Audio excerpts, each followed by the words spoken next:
अब्दुल्ला आजम 17 महीने बाद जेल से रिहा हुए, लेकिन एक बार फिर उनको जेल जाना पड़ सकता है क्योंकि रामपुर से बीजेपी विधायक आकाश सक्सेना ने एक ऐसा बयान दे डाला जो अब्दुल्ला आजम की मुसीबत बढ़ा सकता है। एक नए मामले में अब्दुल्ला आजम को फिर से जेल जाना पड़ सकता है। राम राम, मैं हूं कृष्णा मिश्रा और आप देखना शुरू कर चुके हैं खबर चौक। दरअसल समाजवादी पार्टी के राष्ट्रीय महासचिव आजम खां के बेटे अब्दुल्ला आजम की आखिरकार बीते दिनों हरदोई जेल से रिहाई हो गई। अब्दुल्ला आजम खां की 42 मामलों में जमानत होने के बाद 23 तारीख को कोर्ट से रिहाई का परवाना जारी किया गया था। उसके बाद 25 तारीख को अब्दुल्ला आजम को रिहा कर दिया गया। उनके रिहाई के बाद से ही दोबारा एक बार फिर जेल जाने की तैयारियां शुरू हो गई हैं। हरदोई जेल पर अब्दुल्ला आजम की बड़ी तादाद में समर्थक पहुंच गए। जेल से रिहा होने के बाद उनको बधाई के साथ साथ मुबारकबाद भी दी। सैकड़ों की संख्या में उनके समर्थक वहां मौजूद रहे। मुरादाबाद से सपा सांसद रुचि बीरा भी हरदोई पहुंची और अब्दुल्ला आजम के बाहर आने के बाद हजारों की संख्या में पहुंची भीड़ को नियंत्रित करना पुलिस के लिए काफी बड़ी मशक्कत साबित हो रही थी। बता दें कि 18 अक्टूबर 2023 को अदालत ने अब्दुल्ला आजम को 7 साल की सजा सुनाई थी। उसके बाद से वो जेल में बंद थे। अब्दुल्ला आजम की रिहाई के बाद बीजेपी विधायक आकाश आनंद के एक बयान में कहा गया कि भारतीय जनता पार्टी हमेशा कानून का सम्मान करती है, भारतीय जनता पार्टी हमेशा न्यायालय का सम्मान करती है। न्यायालय ने जो फैसला दिया है वो मुझे मान्य है। मैं न्यायालय के फैसले का सम्मान करता हूं। बेल मिली है, कोई केस नहीं खत्म हो गया है। अभी भी बहुत मामले रामपुर में चल रहे हैं, कई मामले हैं जो प्रयागराज कोर्ट में भी चल रहे हैं। हम लोग मजबूती से केस लड़ रहे हैं। मुझे उम्मीद है कि न्यायालय का जो भी फैसला आएगा वो हमारे पक्ष में आएगा। क्या कुछ बीजेपी विधायक आकाश आनंद ने कहा है, पहले आप ये सुनिए। तो इतना ही कहेंगे कि बेल मिली है, बरी नहीं हुए हैं। तो न्यायपालिका का जो फैसला जो अभी आया है और जो फैसला जो अभी आएगा, हमने हमेशा से ये कहा है कि हम न्यायपालिका के हर फैसले का सम्मान करते हैं, चाहे वो बेल को लेकर हो या आगे आने वाले समय में किसी भी उनके मुकदमे को लेकर हो।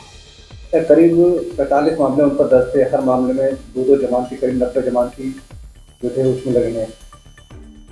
देखिए, जो जमानती होते हैं ये एक प्रक्रिया है, ये उनका अपना एक पर्सनल चीज़ें हैं। उस चीज़ का हम लोगों से कोई ऐसा लेना देना नहीं होता। अगर वो चीज़ उन लोगों ने उसको एक्सेप्ट किया होगा तो वो ठीक होगा, तो उसका हम लोगों से कोई इसका ऐसा कोई लेना देना नहीं। एक काफिले के साथ वो आ रहा है, कई गाड़ी उनके साथ में होगी।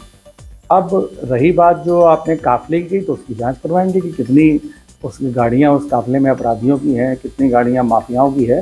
क्योंकि इनके जो पिताजी हैं वो तो ये कह ही चुके हैं कि मेरे संबंध दाऊद से हैं, मेरे संबंध जो देश के बाहर के जो इस तरीके के लोग हैं उनसे हैं, तो उसकी भी जाँच करवाएंगे। मतलब जो इनके साथ काफिला आ रहा है गाड़ियों का, उसकी जांच कराएंगे। मैंने कहा ना, हमने आप ही के माध्यम से बात पता लगी है ये काफिला, तो उसकी जांच करवाएंगे। तो अब आगे क्या रहेगा आपका? हमारी जो मजबूती के साथ जो पैरवी चल रही थी वो बिल्कुल वैसी चलेगी। बहुत सारे केसेस अभी रामपुर में हैं, बहुत सारे केसेस प्रयागराज में हैं, सुप्रीम कोर्ट में, सबकी बहुत मजबूती से पैरवी चल रही है और हमें न्यायपालिका पर पूरी तरीके से भरोसा है, न्यायपालिका पर पूरा विश्वास है और आने वाले समय में सत्य की ही जीत होगी, ऐसा हमारा विश्वास है। अच्छा, उनके रिहा होते ही मिठाइयाँ बांटी गई है, परिवार में खुशी की लहर है, हजारों समर्थक के साथ में है। मैंने आपसे कहा ना, ये उनका अपना अधिकार है कि मिठाई बांटे या वो करें, वो उनका अपना अधिकार है।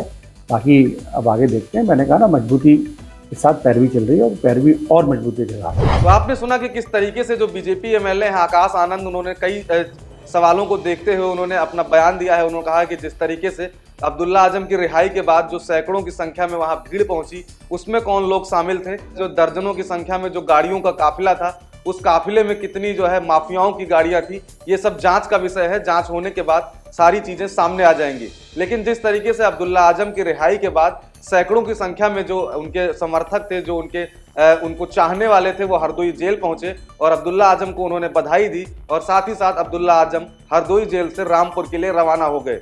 अब देखने वाली बात यह होगी कि आने वाले समय में किस तरीके की और मुसीबतों को अब्दुल्ला आजम को सामना करना पड़ सकता है। क्योंकि जिस तरीके से आकाश आनंद ने बताया है कि अभी बहुत सारे जो मामले हैं वो प्रयागराज में चल रहे हैं, साथ ही साथ बहुत सारे ऐसे केस हैं जो रामपुर में भी चल रहे हैं। तो उन केसों में क्या कुछ कोर्ट का फैसला आता है ये तो वक्त बताएगा। लेकिन समाजवादी पार्टी का एक जो खेमा है वो काफी खुश दिखाई दे रहा है।